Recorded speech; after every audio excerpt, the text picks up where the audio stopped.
اعوذ باللہ من الشیطان الرجیم بسم اللہ الرحمن الرحیم اذا جاء نصر اللہ والفتح ورأيت الناس يدخلون في دين الله أفواجا فسبح بحمد ربك واستغفر إنه كان توابا. اللهم صل وسلم على النبي وعلى آله وأصحابه وبارك وسلم عليه. اللہ تعالیٰ نے ہندوستان کے تکبر اور غرور کو توڑا اور پاکستان جیسے کمزور اور ایک پریشان حال ملک جو اپنوں کے ہاتھ سے قرضوں میں اور پریشانیوں میں گھیرا ہوا ہے، اسلامی تپیڑا اللہ نے ہندوستان کو دکھایا کہ اسلام اور کلمہ اور اس کے پاسداران ہمیشہ کامیاب ہوں گے. اب یہ کہ ملک کے سربراہان اور ذمہ داران اس تحمل اور اس فتح اور نصرت کو کہاں تک خدائی نعمت اور خدائی احسان سمجھتے ہیں. انسان پر زندگی میں جو سب سے بڑا امتحان ہے وہ یہ کہ یہ اس احسان اور نعمت کا شکر کرتا ہے. لئن شکرتم لازیدنکم، شکر کرو بڑھا دوں گا اور فتوحات دے دوں گا. ولئن کفرتم، اور اگر تم ناشکری کرو ان عذابی لشدید، پھر میں پٹائی بھی سخت لگا سکتا ہوں. اپنوں کے ہاتھ سے تمہیں ایسا پریشان کر دوں گا کہ سر پیر معلوم نہیں ہوں گے. شکر خدا کن کے موفق شدی بخیر. اللہ کا شکر کرنا چاہیے کہ مومن مسلم کو اللہ تعالی اچھی توفیق عطا فرما دیتا ہے. کوئی شک نہیں کہ فورسز اور ان کے سربراہان بلکہ ان کے سپاہی تک پاکستان کے اور دنیا اسلام کے کلمہ گو مسلمانوں کے شکرانے کے آفرین و تحسین کے مستحق ہے، اور اللہ تعالیٰ ہمیشہ انہیں سرفراز رکھے. یہ چنی می روی کے زیبا می روش، فارسیان کہتے اسی طرز سے چلو یہی آپ کی شان کہلائے گی. میں نے اسی موضوع پر قرآن مجید کی سورت نصر پڑھی اور خیال ہوا کہ اس سے متعلق بعض گزارشات کروں. اس صورت میں اللہ تعالیٰ نے 3 فتوحات ذکر فرمائی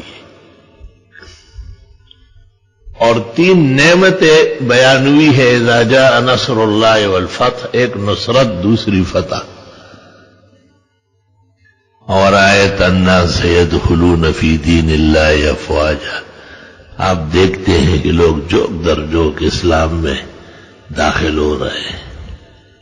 یہ تیسری فتح ہے کہ لوگوں کو فائدہ پہنچ گیا، لوگ اسلام کی طرف آنے لگے. فسبح بحمد ربک واستغفر، شکر کے بھی 3 طریقے بتائے، تسبیح کرے، تحمید کرے اور استغفار کرے. کہتے ہیں نصرت کے لیے تسبیحات بہت زیادہ مفید ہے،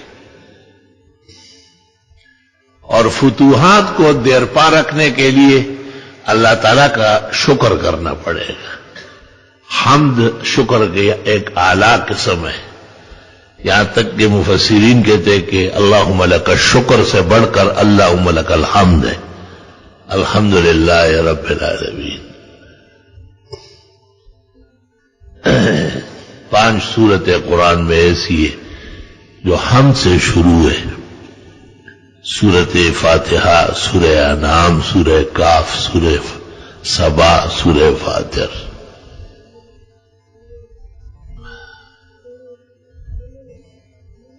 یہ ایک بہت بڑی بونچالی کیفیت تھی. ہر اسلامی شخصیت یا اسلامی تنظیم کو شدائد اور مصائب سے گزرنا پڑتا ہے، لیکن جب آدمی کا قبلہ مستقیم ہو اور عزم سلیم ہو تو اس کو گھبراہٹ نہیں ہوتی اور وہ خندہ پیشانی سے ان حالات کو سہتے ہیں۔ نہیں ممکن کہ رلائے غم دوران تو مجھے، میں نے ہر حال میں ہنسنے کی قسم کھائی۔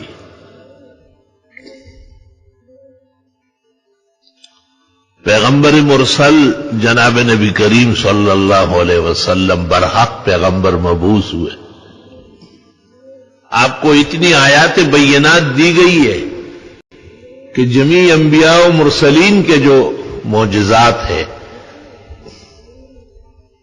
ان سب سے آپ کے معجزات بہت واضح ہیں۔ اس کی وجہ یہ کہ ان کے زمانے معتدبی تھے، ایک محدود وقت ان کا ہوتا تھا۔ آدم علیہ السلام کے بعد ان کا بیٹا شیس، شیس کے بعد ان کا بیٹا جرجیس، جرجیس کے بعد ان کا بیٹا ادریس، ادریس علیہ السلام کے بعد حضرت نوح۔ یہ تمام انبیاء پے در پے چلے آئے ہو۔ تترا قرآن کہتا ہے، ہم نے پیغمبروں کو پے در پے تترا یکے بعد دیگرے پر لپسے، پختو کہ وہی پر لپسے، یوم الپسے پر لپسے، اور ہر پیغمبر اور رسول کو اللہ تعالیٰ نے معجزہ دیا ہے۔ کچھ معجزات بہت واضح ہے اور کچھ معجزات کے لیے امعان اور دقت نظر درکار ہے۔ وَلَقَدْ آتَيْنَا مُوسَىٰ 9 آیات بینات، حضرت موسیٰ کو 9 روشن قسم کے معجزات دیے گئے۔ حضرت نوح علیہ السلام کا تو خود عمر شریف جو ہے 1365 سال اول و آخر، وہ ایک معجزہ ہے، اور پھر حضرت کی کشتی اور کشتی میں کائنات کو بچانا اور تمام کفار کا ملیامیٹ ہونا، اور حضرت کا اتنے طویل عرصے سے قرآن کہتا ہے کہ 50 سال کم 1000 یعنی 950 سال تو حضرت کی تبلیغ ہے۔ یہ خود معجزات ہے۔ ابراہیم علیہ السلام 2 بیٹے اسماعیل و اسحاق دونوں کعبوں کے سامنے ذبح ہوئے۔ اسماعیل علیہ السلام بیت اللہ کعبہ معلیٰ کے لیے، اور حضرت اسحاق القدس کو قبلہ میں بدلنے کے لیے۔ ما سمیت قبلہ قبلہ الا یذبح فی قربها و جوارها نبی من الانبیاء، مسند ابی اعلیٰ کی ایک روایت حضرت شاہ صاحب نے اختیار کیا ہے۔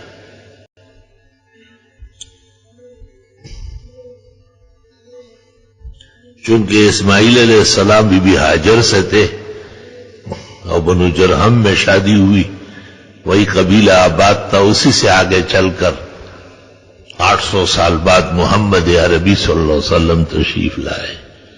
اسماعیل علیہ السلام اور ہمارے نبی کے درمیان 800 سال، اور عیسیٰ علیہ السلام اس درمیان میں آئے ہیں، لیکن وہ رسولاً الی بنی اسرائیل، وہ فلسطین میں تھے، اور عیسیٰ علیہ السلام اور ہمارے پیغمبر کے درمیان 572 سال ہے۔ 6 صدی ہجری کا ذکر سلمان فارسی نے کیا ہے بخاری میں، علماء کہتے ہیں حذف، کسر حذف ہے۔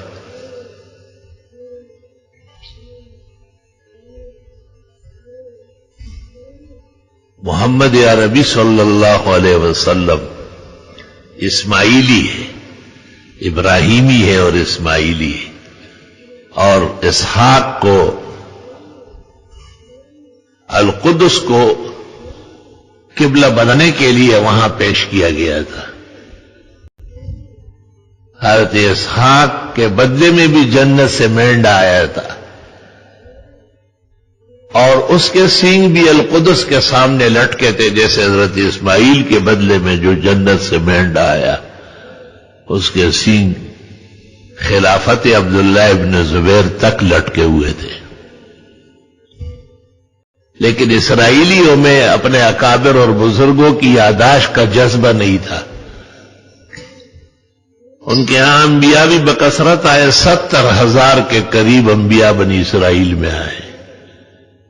چھوٹی چھوٹی آبادی ہوتی تھی، ایک جگہ سے دوسری جگہ جانا مشکل تھا. تو بھئی اس بستی میں ایک کو نبی بنایا. مدین میں شعیب علیہ السلام ہے. مصر کے لیے حضرت موسیٰ اور حضرت ہارون کا انتخاب ہوا ہے. یوسف علیہ السلام بھی مصر میں ہیں اور حضرت ایوب بھی آس پاس ہے، اور ادھر نینوا کے اندر حضرت یونس ہے. ایک ایک وقت میں 45 اور 145 تک انبیاء زمانے نے دیکھے. اور آپ کے لیے آخر زمانے کا انتخاب کیا گیا، کیونکہ آپ نبوت میں یکتا تھے، خاتم اور مختم تھے آپ. تو ایسے زمانے کا انتخاب کیا گیا کہ آپ کی بعثت تو مکہ و مدینہ میں ہے، لیکن آپ کا پیغام اور آپ کے صحابہ کی جماعت کی غیرت ایمانی اور عزم تبلیغ اس نے کائنات کے چپے چپے کو روشن کیا ہے. یہ ایک لمبی تاریخ ہے، داستان ہے، میں اس میں نہیں پڑھنا چاہتا. آپ کو حیرت ہوگی کہ دیوار چین پر سینکڑوں سال کام ہوا اور اس کے بعد پتہ چلا کہ یہ دیوار یہاں سے یہاں تک ہے. وہاں صحابہ کی قبریں مل گئی. یہ لوگ پہنچے کیسے؟ کہتے ہیں اوپر سے رسی کے ذریعے نیچے اترے اور وہاں کے لوگوں کو تبلیغ کی اور ان کو ایمان اور کلمہ سکھایا ہے. مولانا شبیر احمد صاحب عثمانی نے اسلام اور سائنس مقالے میں تفصیلاً ذکر کیا ہے اس کا.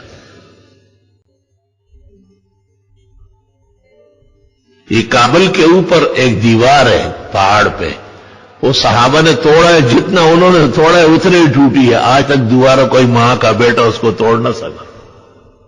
صحابہ جیسے کون ہے؟ استاذ بہت بڑے تھے، بہت قابل تھے، اور ان کے اندر ایسا عزم جذبہ وحی کے ذریعے اللہ نے پیدا کیا. قیامت آ جائے گی لیکن صحابہ سے بہتر نہیں آئیں گے. اس لیے اہل سنت والجماعت کا عقیدہ ہے افضل الخلائق بعد الانبیاء اصحاب رسول اللہ صلی اللہ علیہ وسلم. ابو اسحاق اسفرائینی نے عقائد اسلام میں نقل کیا ہے. تحبیر میں ابن امیر بادشاہ نے، تیسیر میں محمد امین بخاری نے، اور شیخ الاسلام ابن تیمیہ نے منہاج السنت النبویہ فی رد الشیعۃ والقدریہ کہ آخر کے اندر فضائل اصحاب میں کہا ہے اتفقت الامہ والائمہ بأن افضل الخلائق بعد الانبیاء والمرسلین ہم اصحاب رسول اللہ صلی اللہ علیہ وسلم. اہل سنت والجماعت کے معتبر عقائد میں سے اس کو شمار کیا گیا.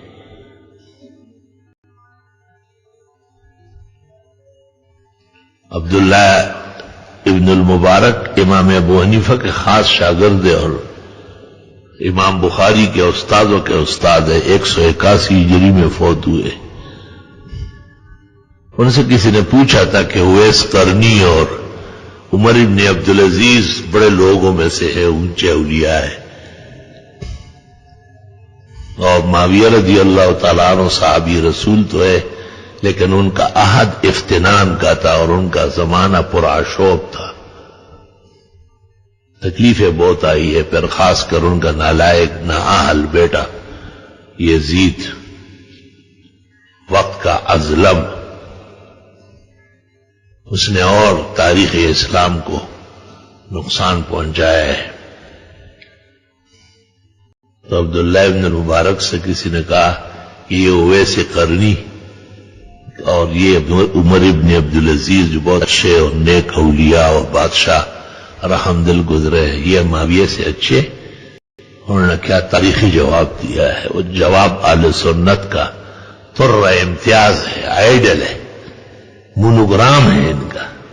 آپ نے کہا لغبار الذی دخل انف فرس معاویہ، وہ گرد و غبار جو معاویہ کے گھوڑے کے نتنے میں داخل ہوا پیغمبر کے ساتھ جہاد میں، خیر من اویس القرنی و عمر ابن عبدالعزیز المروانی.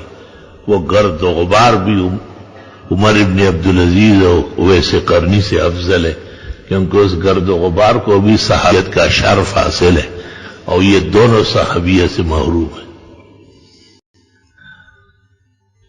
اہل سنت والجماعت ہمیشہ اصحاب رسول کی عظمت کو دل سے مانتے ہو.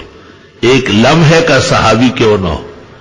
ایک صحابی ایسے بھی ہے کہ ادھر سے لڑ رہے تھے، آپ کو دیکھا، آپ صفوں کو ٹھیک کر رہے تھے، آپ کا روشن چہرہ جمال آ رہا. اول و آخر خلائق میں کوئی ایسا پیدا نہیں ہوا ہے. آپ سے بات چیت کی کہ وہ نبی و رسول آپ ہے. آپ نے کہا میں ہوں، کہ میں آپ پر ایمان لانا چاہتا ہوں. آپ نے کہا بسم اللہ. اب اس طرف سے لڑائی جاری ہے اور ادھر سے آیا، کلمہ پڑا اور جہاد شروع کر لیا. اب شہید ہو گئے. جب شہداء اٹھائے جا رہے تھے، آپ نے اس کو دیکھ کر فرمایا ما صلی و ما صام. ایک نماز نہیں پڑھی اور ایک روزہ نہیں رکھا، موقع ہی نہیں ہوا ہے، لیکن اور دنیا سے 500 سال پہلے جنت میں داخل ہوگا، کیونکہ میرا صحابی ہے. مجھے پایا اور میں راضی ہوں، ان سے اللہ راضی ہے. اس لیے علماء کہتے ہیں کہ اعمال سے نہ کوئی نبی سے اونچا ہو سکتا ہے اور نہ کسی صحابی سے. یہ مقامات طے شدہ ہے. اعمال ان کے سامنے ثانوی چیز ہے. اللہ اکبر و کبیرہ. صحیح مسلم میں قیامت کے دن ایک نبی آئے گا، ان کے ساتھ 40 آدمی ہوں گے. ایک اور آئے گا، ان کے ساتھ اتنے ہوں گے، اتنے ہوں گے، اتنے ہوں گے. ایک غریب نبی ایسا بھی آئے گا، ان کے ساتھ ایک شخص ہوگا. ایک ایسا پیغمبر بھی آئیں گے جن کے ساتھ ایک بھی نہیں ہوگا. اور اہل سنت والجماعت کہتے ہیں کہ لوگوں کی بدبختی ہے کہ انہوں نے ایمان نہیں لایا. پیغمبر مرسل اپنے زمانے میں وہی ارشادات مقامات کے ساتھ سر بلند رہے. نبوت کے مقامات میں کوئی فرق نہیں آئے گا. اس وہ بدستور اللہ کے مقدس رسول و نبی ہے، اور قبلہ و کعبہ و آسمان 7ویں آسمان سے بلند ابھرتا رہے.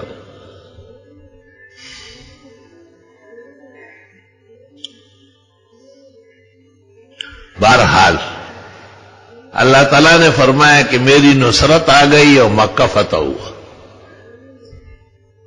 اور آپ دیکھتے ہیں کہ لوگ جوک در جوک اسلام لا رہے ہیں. تو چونکہ حضرت مکہ میں مبعوث ہوئے تھے اور مکہ میں کعبہ شریف ہے، انبیاء و مرسلین کا نقطہ اتحاد توحید وہی ہے. لیکن زمانے کی گردش سے ماحولیات اتنی گدلی ہو گئی تھی کہ وہ لوگ تمام ناکردگیوں میں مبتلا تھے. اس زمانے کے لوگ جاہلی زمانہ کہتے ہیں.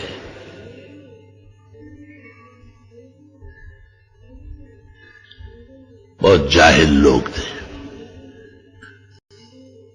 مرد کھڑے ہو کر پیشاب کرتے تھے، عورتیں بیٹھتی تھی. کسی مرد کو دیکھا کہ بیٹھ کر پیشاب کر رہے تو تالی بجاتے تھے کہ دیکھ دیکھ دیکھ. کھڑے نہیں ہو سکتے. تجارت کو بہت معیوب اور بہت زیادہ بزدلوں کا کام سمجھتے ہیں. لوٹ کا سوٹ پر فخر کرتے تھے. تجارت کی کیا ضرورت ہے، بس تلوار لے لو، راستے میں کھڑے ہو جاؤ. اس زمانہ کے دہشت گردوں نے جو تعلیم دی تھی اور لوگ پالے تھے. اور یہ کہ کل یہ ہمارا داماد بنے گا اور بہنوئی بنے گا، تو یہ اس سے بہتر نہیں ہے کہ ان کو ختم ہی کر دیں. تو اپنی بچیوں کو زندہ درگور کرتے تھے. اب دیکھو تمام خرابیاں. کعبہ شریف کا طواف کرتے تھے تو کپڑے باہر اتار کے رکھتے تھے کہ ان کپڑوں کے ساتھ تو ہم نے باہر گناہ کیے. اللہ تعالیٰ نے جب ہم کو بھیجا تھا تو ہم بغیر کپڑوں کے تھے، تو بغیر کپڑوں کے طواف کر رہے کعبہ شریف کا. اس کو ثواب سمجھا جا رہا. قرآن اس کا ذکر کرتا ہے. ان کے اس شرمناک ماحول کو قرآن رد کر رہا ہے. وما کان صلاتهم عند البیت الا مکاء و تصدیہ. نماز کیا پڑھتے تھے؟ تالیاں بجانا اور سیٹیاں بجانا. فذوقوا العذاب بما کنتم تکفرون، ان کافرانہ حرکتوں سے تم عذاب عظیم کے مستحق ہو. اور ان کی لڑکی زندہ درگور کرنے کا کہتے ہوئے وَإِذَا الْمَوْءُودَةُ سُئِلَتْ بِأَيِّ ذَنبٍ قُتِلَتْ، قیامت کے دن زندہ درگور لڑکی سے پوچھا جائے گا کیوں ماری گئی تھی، کس جرم میں دفنایا گیا ہے. اللہ کیا جواب ہوگا. وَإِذَا بُشِّرَ أَحَدُهُم بِالْأُنثَىٰ ظَلَّ وَجْهُهُ مُسْوَدًّا وَهُوَ كَظِيمٌ، جب ان کو خبر دی جاتی ہے کہ لڑکی ہوئی ہے تو یہ سیاہ پڑ جاتے ہیں اور قوم سے چپتے ہیں کہ یار شرم کی بات ہے کہ میرے یہاں بیٹی ہوئی. اللہ نے اس لیے نبی مرسل رسول اکرم صلی اللہ علیہ وسلم کو شروع میں 4 کے 4 بیٹیاں دی، زینب، ام کلثوم، رقیہ، فاطمہ رضی اللہ تعالی عنہن. اور یہب لمن یشاء اناثا، کسی کو خدا بیٹی دے تو یہ تحفہ ہے، اور ذکر ہی قرآن نے لڑکی سے کر لیا. آپ نے اس لیے کہا کہ میرے آنے کے بعد عورتوں کے حقوق کوئی پامال نہیں کر سکتا. میں نے عورتوں کے معراج اور عزت بلند کی ہے، میں اس کے لیے آیا ہوں. یا رب صلی وسلم علیہ.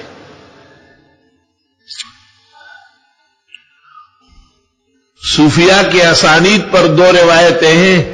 ایک یہ کہ جس کے گھر لڑکی ہو جائے اس کو ایسا خوش ہونا چاہیے جیسے میں ان کے ہاں مہمان ہوں.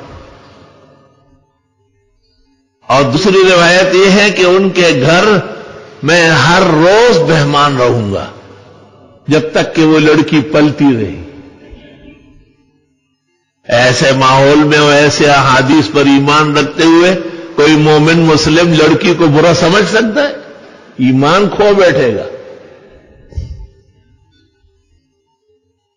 ہمارے یہاں شروع میں بیٹیاں ہو رہی تھی تو ایک خاتون ہمارے گھر آئی اور انور شاہ کی والدہ کو کہا کہ مولانا بیٹیوں کے پیدائش پر بہت خوشی مناتے ہیں تو اس لیے تو ایک اور ہو جاتی ہے، ایک اور ہو جاتی ہے، تو آپ لوگ غم منائے اور افسوس کریں. میں نے اہلیہ کو کہا کہ آئندہ یہ گھر نہ آئے، یہ اسلامی ماحول میں کافر عورت ہے، خبردار کہ یہ گھر میں قدم رکھے.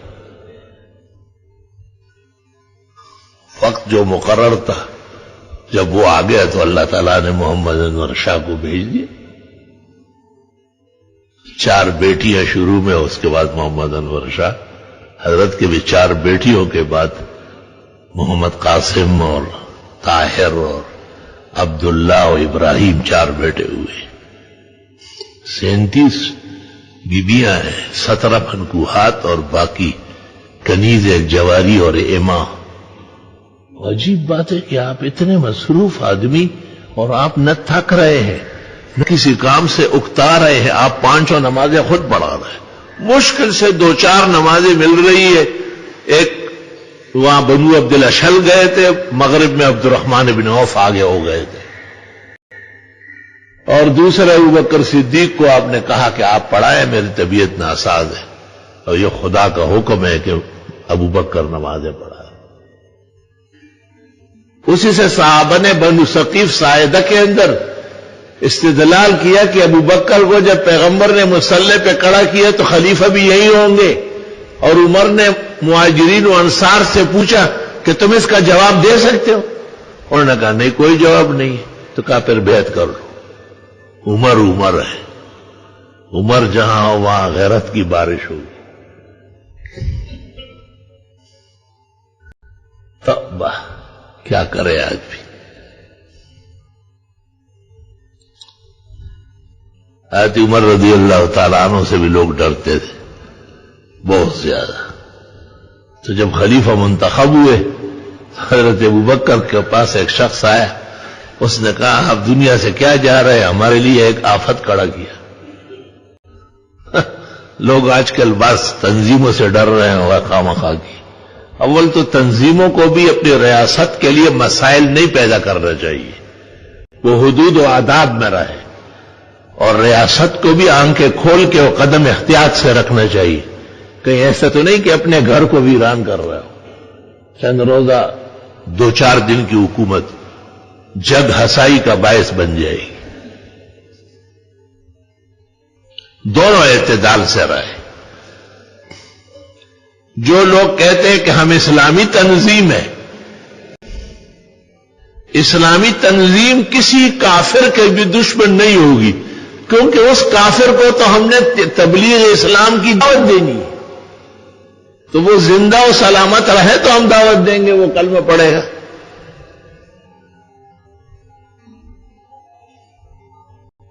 اور اگر کوئی کہے کہ نہیں ان میں بھی دہشت وحشت ہے، تو وہ غیرتی پہلے اپنے گریبان میں جھانک کے کہ افغانستان اسلامی حکومت ختم کرنے کون آئے ہیں. دہشت گرد تو وہ ہے جو بنے بنائے ہماری اسلامی حکومتوں کو تس نس کر دے.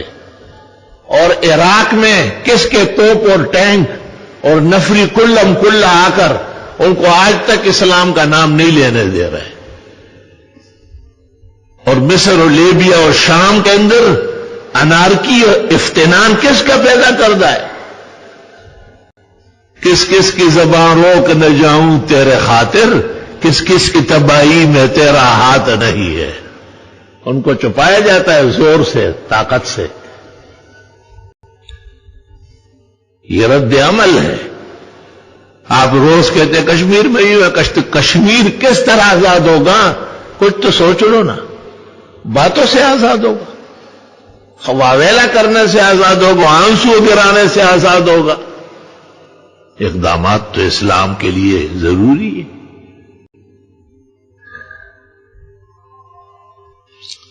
جو لوگ کسی اور تنظیم کو نشانہ بناتے ہیں، میں تنظیموں کے حق میں نہیں ہوں، آپ کو پتا ہے.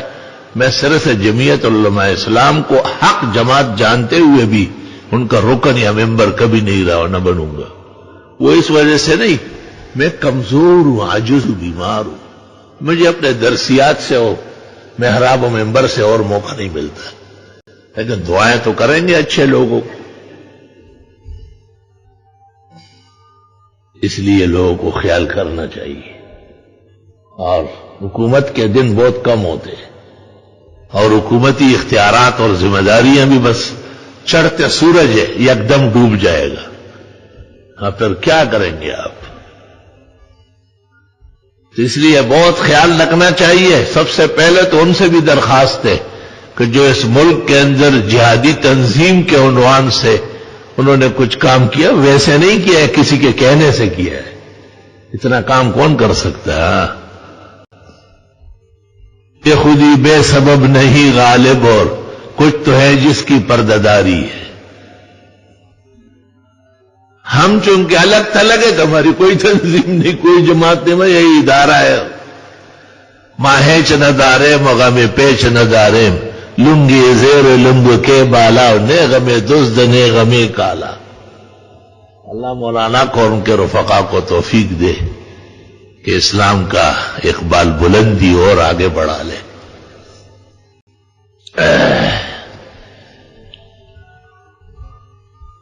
حدیث شریف میں آپ نے ایک موقع پہ کہا، حل تعلمون اخواننا، تم ہمارے بھائیوں کو جانتے ہو؟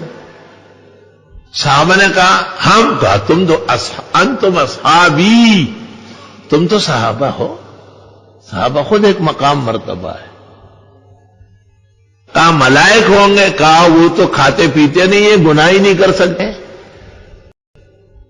صحیح مسلم میں اور مسند احمد میں نشان لگا ہے میرے نسخے میں.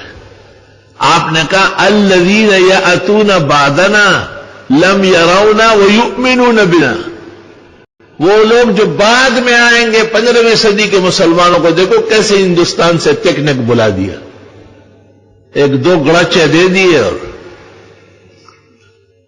مودی سے مردودی بن گیا. بجائے کامیاب ہونے کے اپنے علاقے میں سیاسی جلسہ نہیں کر سکتا ہے. اللہ پاکستان اور اس کے ذمہ دار جو اسلامی عزت و ناموس کے علم بردار ہے، خاص کر اسلام کے پاکستان کے تینوں فورسز، محفوظ و مامون فرمائے، ہر باد مخالف سے بچائے.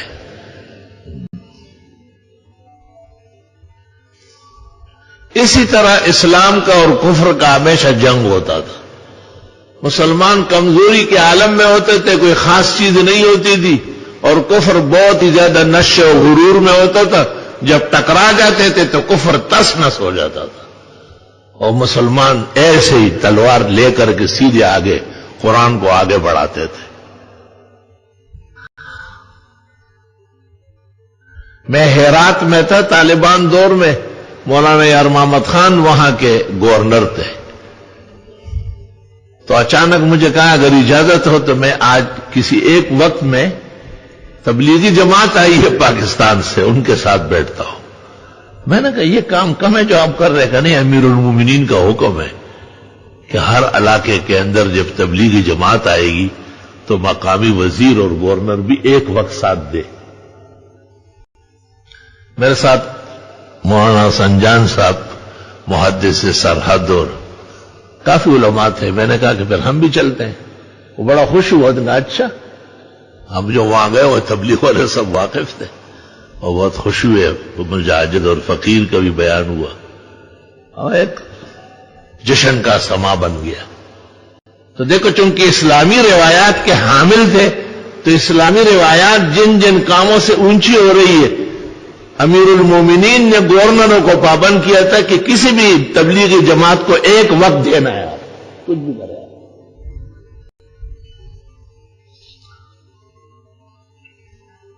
حالانکہ وہ ایسا گورنر تھا، اس کی چوتھی شادی ہوئی. افغانیوں کا بڑا شوق ہوتا ہے، بہت شادیاں جمع کرتے ہیں.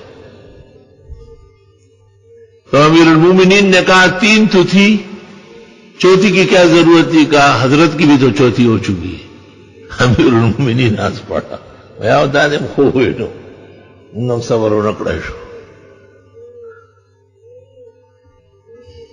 اللہ تعالی تمام ان ملکوں میں اسلامی لہر اور اسلامی کلمے کو مزید عزت اور فتح عطا فرمائے.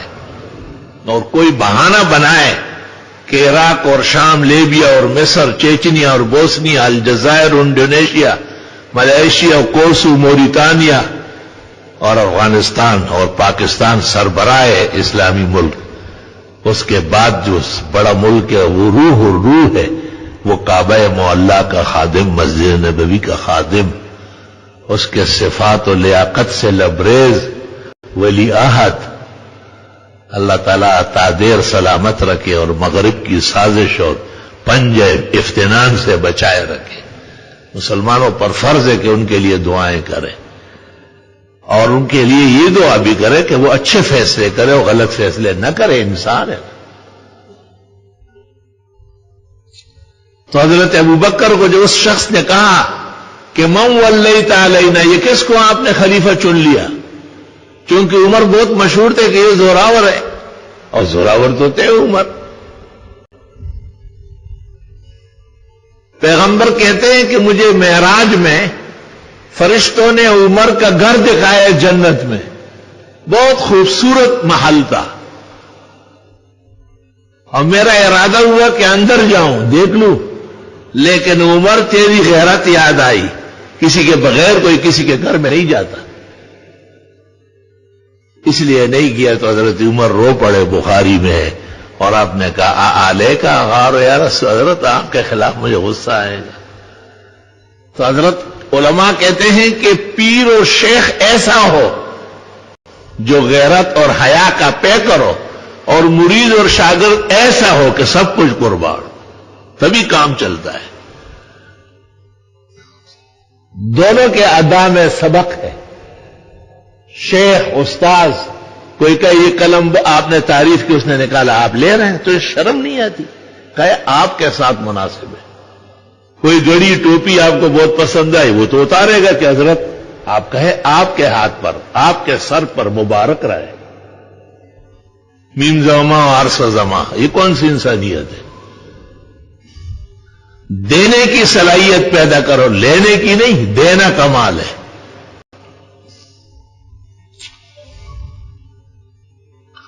تو جب حضرت ابوبکر سے یہ کہا گیا کہ آپ نے ایک سخت آدمی کو ہم پر لگا لیا، تو آپ لیٹے ہوئے تھے، طبیعت ناساز تھی، حالت مرگ تھی.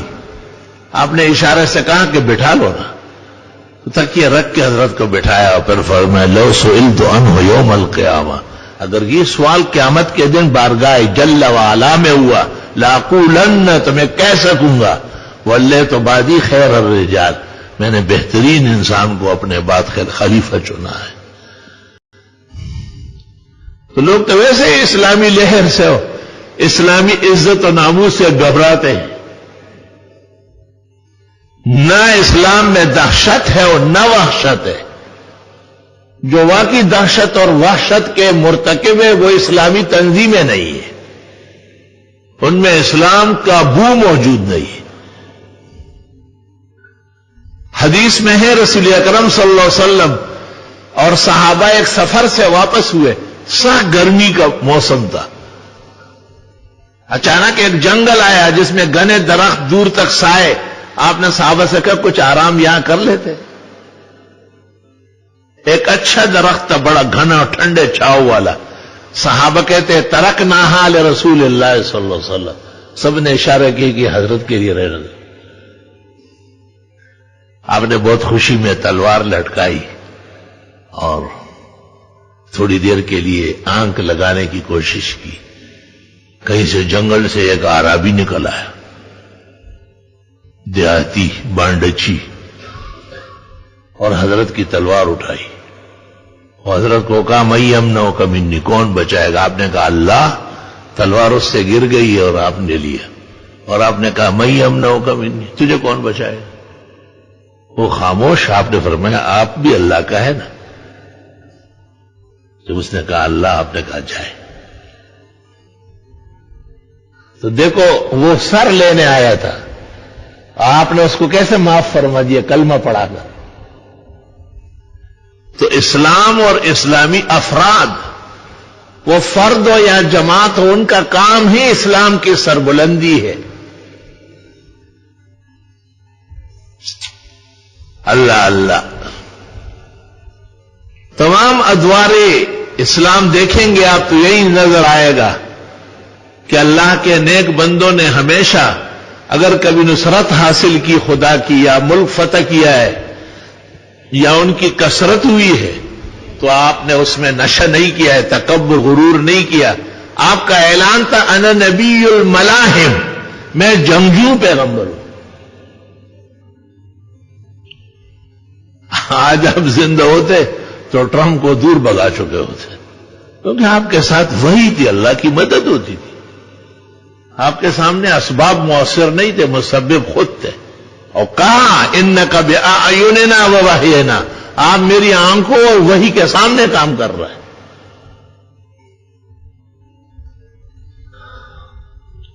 لیکن جب مکہ فتح ہوا، مشرکین تس نس ہوئے اور ان کی ہمتیں جواب دے گئی، تو اس وقت آپ نے کیا کہا پتہ ہے؟ انا نبی المرحمہ، اب میں مہربان پیغمبر ہوں، ہمیں کوئی سزا وزا کسی کو نہیں دے رہا۔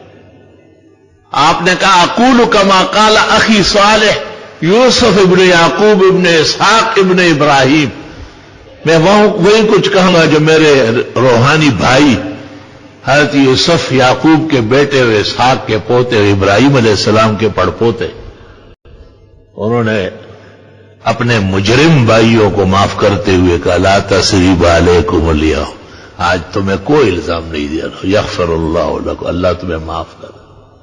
آپ نے بھی اہل مکہ کو کہا، شان دیکھے نا کرم و احسان کا۔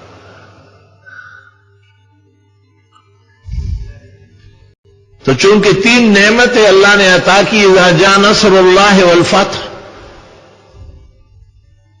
فتح، مکہ فتح ہو گیا، نصرت آ گئی، نصرت کے بعد فتح ہوتی ہے، تب نصرت کو پہلے ذکر کیا، اذا جاء نصر اللہ والفتح۔ ورأیت الناس يدخلون فی دین اللہ افواجا، آپ دیکھ رہے ہیں کہ جو لوگ اسلام نہیں لا رہے تھے وہ کہتے تھے کہ اگر یہ پیغمبر برحق ہے تو کعبے سے کیسے دور ہے، آج جب آپ کعبے کے سامنے فاتح اور ایک اللہ کی نعمتوں سے سرشار اور دینی فتوحات سے مزین تشریف لائے ہیں، تو تو ان لوگوں کے لیے کوئی عذر ہی نہیں رہا. بخاری میں تفصیلات ہے اس کی، کتنے قبائل اسلام لائے جو رکے ہوئے تھے.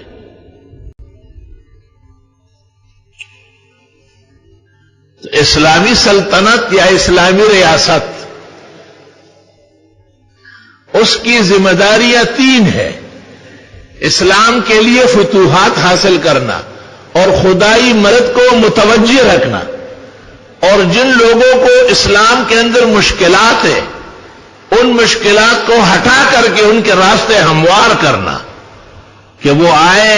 وَرَأَيْتَ النَّاسَ يَدْخُلُونَ فِي دِينِ اللَّهِ أَفْوَاجًا، جوک در جوک لوگ کلمہ پڑھے. کفار کے ساتھ یہ احسان نہیں ہے کہ آپ ان کا نام بڑے ادب سے لے رہے اور ان کے لیے اپنے وزیر کو اپنے گھر بھیج دیتے. یہ سوچنا چاہیے کہ یہ کیا کام ہو رہا ہے، یہ کون سے اصطلاحات ہیں. اس سے ملک کی عزت بڑھتی ہے یا ذلت پیدا ہو رہی ہے. آپ وزیروں کو ویسے منہ پر ذرا پابندی رکھے اور ان کو کہو کہ وزیر بنے ہو کوئی خدا اور رسول نہیں بنے ہو. پہلے تولو اور پھر بولو.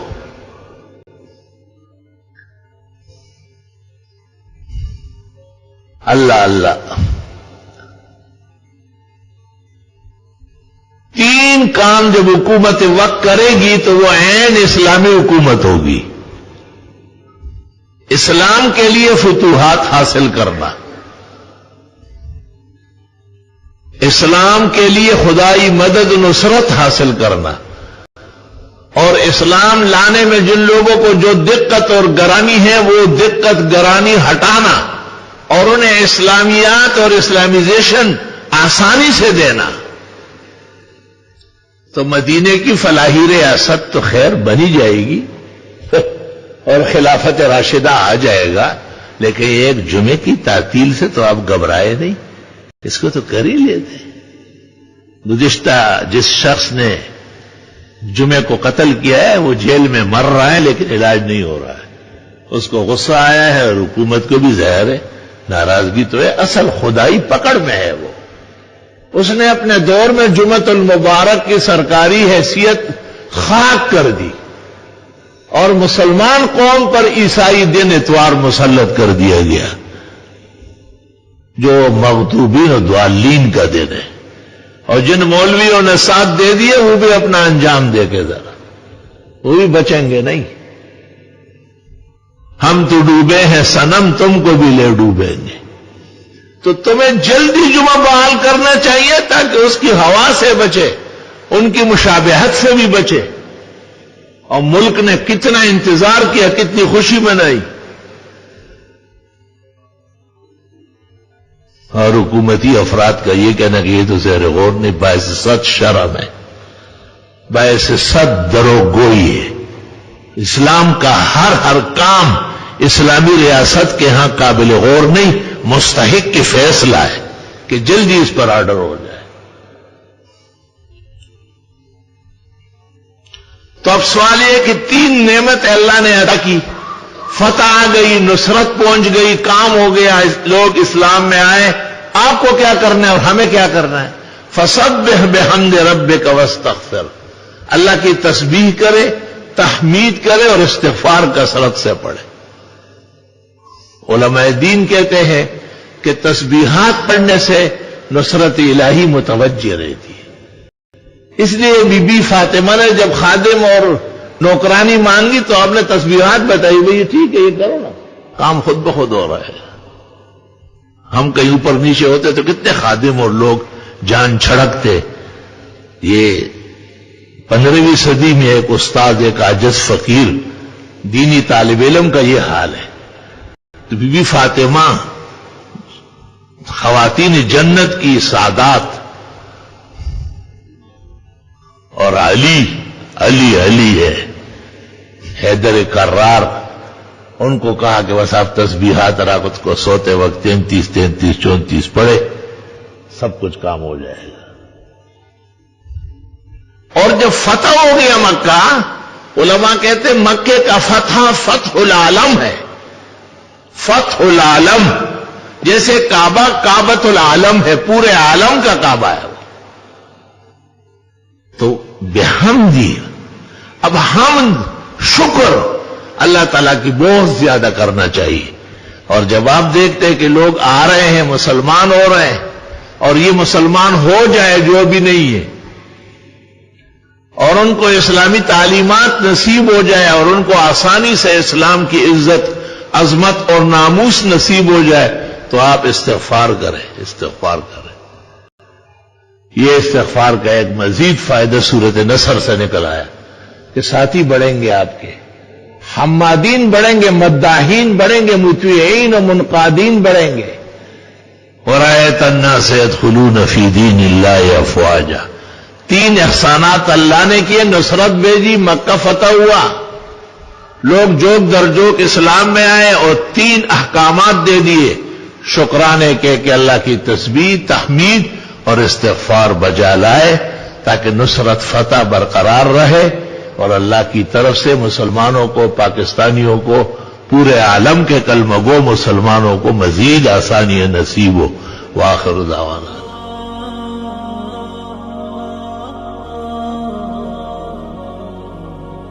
معنا نهج حياة جئنا تبصرة عن كل ضلال.